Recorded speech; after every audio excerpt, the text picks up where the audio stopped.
त्याला आपला हक्क मागण्याचा अधिकार आहे, परंतु आपल्या आंदोलनामुळे इतरांची गैरसोय होणार नाही याची काळजी मात्र घेतली पाहिजे।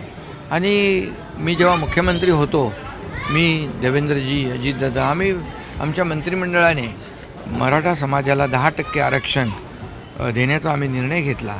मी जे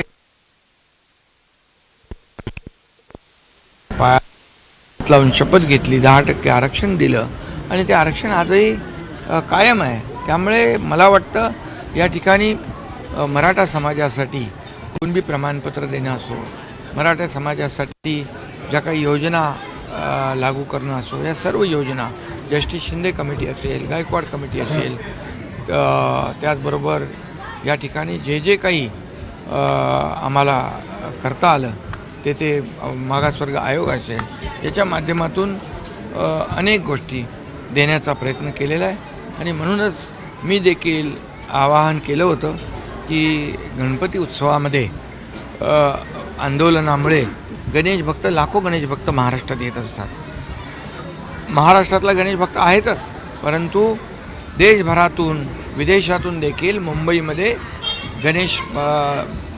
गणेशोत्सवानिमित्त लाखो लोक येत असतात।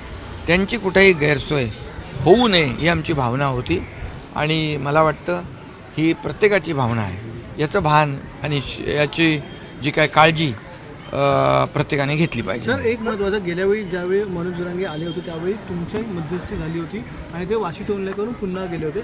यावेळी जर गरज पडली तर पुन्हा एकनाथ शिंदे जाणार नाही। यामध्ये आम्ही त्यांना जाहीर आवाहन केलेलं आहे, विनंती केलेली आहे की चर्चेतून प्रश्न सुटत असतात आणि चर्चेद्वारे प्रश्न सुटले पाहिजे, सुटतात आणि त्यामुळे अनेक प्रश्न असे आहेत की चर्चेद्वारे सुटलेले आहेत। आणि त्यामुळे या ठिकाणी आंदोलनामुळे मी पुन्हा एकदा सांगेन की गणेश भक्तांची कुठेही गैरसोय होऊ नये याची काळजी मनोज जरांगे पाटील आणि त्यांच्या सर्व सहकाऱ्यांनी घेतली पाहिजे।